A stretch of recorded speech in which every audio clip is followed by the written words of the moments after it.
नमस्कार दोस्तों, स्वागत है आप सभी का ज्ञान के इस सफ़र में। जी हाँ, आज जौनपुर से हमारा सफ़र शुरू हुआ है वाराणसी गाजीपुर मार्ग पर स्थित कैथी नामक स्थान पर मार्कंडेय महादेव मंदिर के लिए। तो दोस्तों, जब तक हम उस स्थान तक पहुंच रहे हैं, कैसे पहुंचेंगे ये तो आप देख ही रहे हैं, मगर इसकी कथा भी जानते चलेंगे ताकि सफ़र ज्ञानवर्धक भी हो जाए। इस वीडियो का उद्देश्य केवल आपको रास्ता दिखाना नहीं, इस वीडियो का उद्देश्य उस कथा को भी बताना है जिसमें एक आस्था छुपी हुई है एक बालक की। जी हाँ, अमूमन आपने एक चित्र देखा होगा जिसमें सनातन धर्म में एक बालक है जो कि एक शिवलिंग को अपने बाहों में जकड़े हुआ है और यमराज और शिव जी के बीच में एक युद्ध सा छिड़ा हुआ है। तो ये चित्र अपने आप में बहुत कुछ कहता है और इस चित्र के माध्यम से आज आपको कैथी स्थित मार्कंडेय महादेव मंदिर की गाथा आप लोगों को सुनाने जा रहे हैं। तो सबसे पहले सफ़र शुरू होता है हमारा जौनपुर शहर से। केराकत रोड पर चलते हुए हम आगे बढ़ेंगे गाजीपुर वाराणसी हाईवे की तरफ। जैसा आप देख रहे हैं, हम लोग गजना, सेवई नाला, धर्मपुर, मुफ्तीगंज का इलाका पूरा कवर करते हुए हम लोग केराकत रोड पर आगे बढ़ रहे हैं। केराकत रोड पर आगे बढ़ते हुए हमें जो स्थान मिलता है, जो ब्लॉक है, जो डोभी, चंदवक, ये सब क्षेत्र पड़ते हैं, इन्हीं से होते हुए हम आगे बढ़ रहे हैं कैथी की तरफ। तो चलिए आते हैं उस कथा की तरफ जो इस धार्मिक स्थल से, पौराणिक स्थल से जुड़ा हुआ है।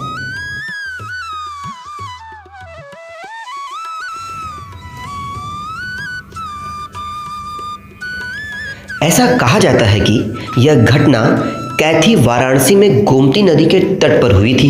स्थल पर एक प्राचीन मंदिर मार्कंडेय महादेव मंदिर बना हुआ है। यह वह स्थान है जहां गंगा और गोमती नदी का संगम होता है, इसलिए संगम क्षेत्र होने के कारण इसकी पवित्रता और बढ़ जाती है।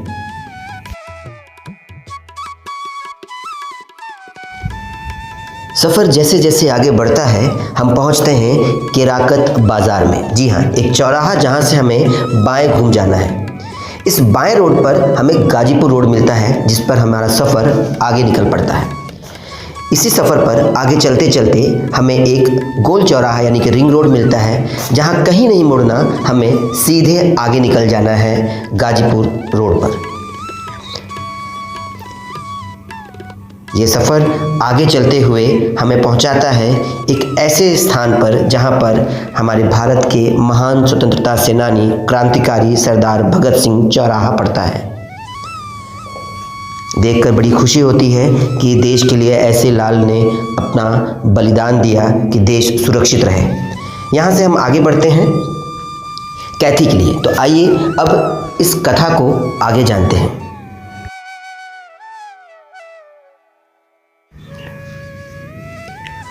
कहा जाता है, जब ऋषि मार्कंडेय छोटे थे तब ज्योतिषों ने उनके पिता ऋषि मृकंड को बताया था कि उनके पुत्र की आयु कम है, वो केवल 16 साल तक ही जीवित रहेंगे। कहीं कहीं यह आंकड़ा थोड़ा सा बदलता भी है, कहीं कहीं 16 साल कहा गया है तो कहीं 14 साल दिया गया है। तो हम इस बात पे रहते हैं कि वो किशोरावस्था तक ही जीवित रहेंगे, ऐसा मान लिया जाए। यह सुनकर मार्कंडेय महादेव के माता पिता दुख में डूब गए और ज्ञानियों की सलाह पर भगवान शिव की आराधना करने लगे। और उन्होंने मार्कंडेय से भी यही कहा कि तुम भी महादेव की पूजा अर्चना करना शुरू कर दो। मार्कंडेय जी अपने माता पिता की आज्ञा को मानते हुए महादेव की पूजा अर्चना में लीन हो गए।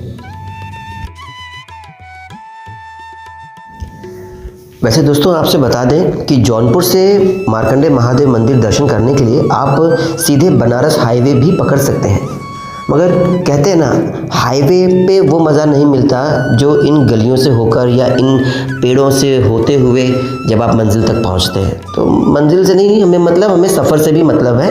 मंजिल तो अपनी जगह है, सफ़र का भी आनंद लेना बहुत ज़रूरी होता है कि ऐसे वृक्ष, ऐसे गांव से होते हुए, गुजरते हुए हम लोग अपने गंतव्य तक, अपने मंजिल तक पहुंचते हैं। अन्यथा हाईवे से भी आप टॉप पहुंच सकते हैं। तो यहाँ से हम आगे बढ़ने के बाद हमें मेन सड़क से दाहिने मुड़ जाना है, जहाँ आपको एक कान्हा पब्लिक स्कूल भी दिखाई देता है। विद्यालय खुले हैं खेतों में है और यहीं से हम सीधे आगे बढ़ जाते हैं कैथी की तरफ। आगे बढ़ते हुए मेन सड़क से हम अंदर गए हैं दाहिनी तरफ और यहाँ से आगे बढ़ने के बाद हम मुड़ जाते हैं मेन रोड जो आपका बना हुआ है बनारस से कैथी के लिए। जी हाँ, सड़क अभी निर्माणाधीन है परंतु बहुत तेज़ी से काम चल रहा है। यहाँ से हम मेन हाईवे पर पहुँच जाते हैं जहाँ से हमें दाहिने मुड़ जाना है कैथी के लिए। जी हाँ, बहुत ज़्यादा नहीं, मुश्किल से 2-3 किलोमीटर और टोल नाका के पहले ही, जी हाँ, टोल नाका के पहले ही आपको दाहिने मुड़ जाना है और वहाँ से आप सीधे कैथी के लिए हो लेंगे। अमूमन लोग कहते हैं कि मंदिरों या धार्मिक स्थलों को निर्माण करने से या धार्मिक स्थलों पर ज़्यादा पैसे खर्च करने से रोज़गार नहीं मिलते, परंतु स्वरोज़गार ज़रूर मिलते हैं। कम पूंजी में लोग यहाँ अपना जीवन बसर कर रहे हैं। अधिकतर आप सनातन धर्म के स्थान पर पहुँचेंगे तो वहाँ पर आपको ऐसे सजे स्टॉल मिल जाएंगे जो आपकी आस्था पर उनका जीवन व्यापन चलता है। और इसी के साथ एक भव्य द्वार पर मार्कंडेय महादेव मंदिर लिखा हुआ है, वहाँ से हम महादेव के दर्शन के लिए अंदर जाते हैं जहाँ नंदी जी विराजे हैं एक टक ताकते हुए। महादेव जी का जो शिवलिंग स्वयंभू शिवलिंग है, बड़ा ही भव्य शिवलिंग। अंदर रिकॉर्डिंग करने की अनुमति नहीं है अतः वहाँ का रिकॉर्डिंग नहीं कर सकते, मगर फिर भी जो दिव्यता है इस मंदिर की वो अद्भुत है।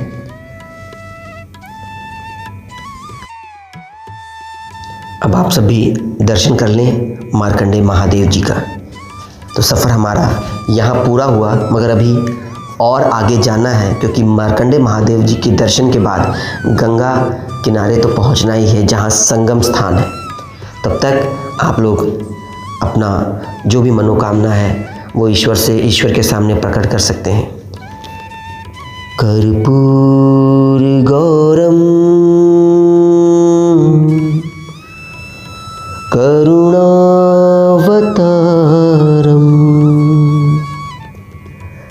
संसार सारम भुजगेन्द्रहारम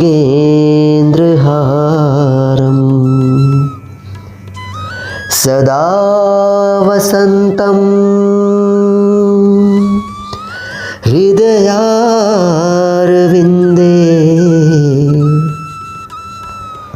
भवं भवानी सहितं नमामि। भवं भवानी सहितं नमामि। नमः पार्वतीपते हर हर महादेव।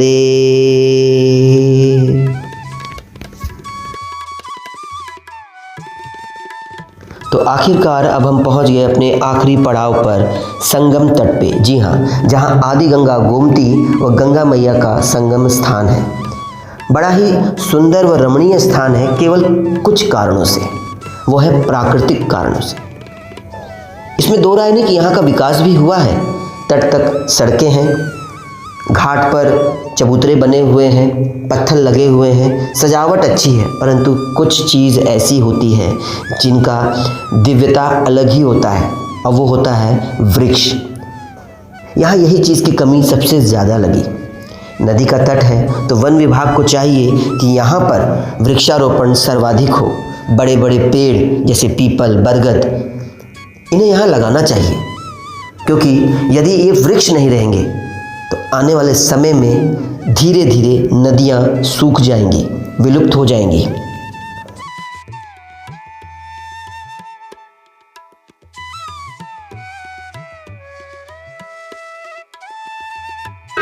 मार्कंडेय महादेव जी के दर्शन के बाद अब हम लोगों का सफ़र गंगा जी के घाट से गोमती संगम तक चलने की है। तो आइए आप लोगों को उसका सैर कराते हैं। तो बहुत ज़रूरी है कि विभाग जागे, वो अपनी जिम्मेदारियों को निभाएं। संगम तट पर हम लोग आगे बढ़े ताकि एक दर्शन कर सकें कि गंगा मैया की हरी हरी जो जल है, जलधारा है वो, और गोमती नदी का जलधारा कैसे आपस में मिलते हैं, क्या दोनों में समानता है या अंतर है, इस चीज़ को देखते हैं। तो नाव से हम लोग उस स्थान तक पहुँचे जहाँ ये स्पष्ट है कि हरी भरी गंगा मैया की जल और थोड़ी सी पीली धुंधली, यानी कि कह सकते हैं धूसर तरह, डस्की, थोड़ा सा भूरापन लिए हुए पानी जो आ रहा है वो गोमती का पानी है। तो गोमती और गंगा आपस में इस स्थान पर मिलते हैं। तो एक बार सभी लोग एक साथ बोलेंगे, हर हर महादेव, जय हो गंगे मैया, जय हो गोमती मैया। आस्था केवल हमारे अंदर नहीं, आस्था हमारे कर्म में भी होना चाहिए। तो आइए सबसे ज़्यादा से ज़्यादा वृक्ष लगाएं अपने इर्द गिर्द, खेतों में, बाग बगीचों में, नदियों के तट पर, ताकि हमारी आने वाली पीढ़ी इन सब चीज़ों को विरासत के रूप में देख सके। धन्यवाद। जय हिंद।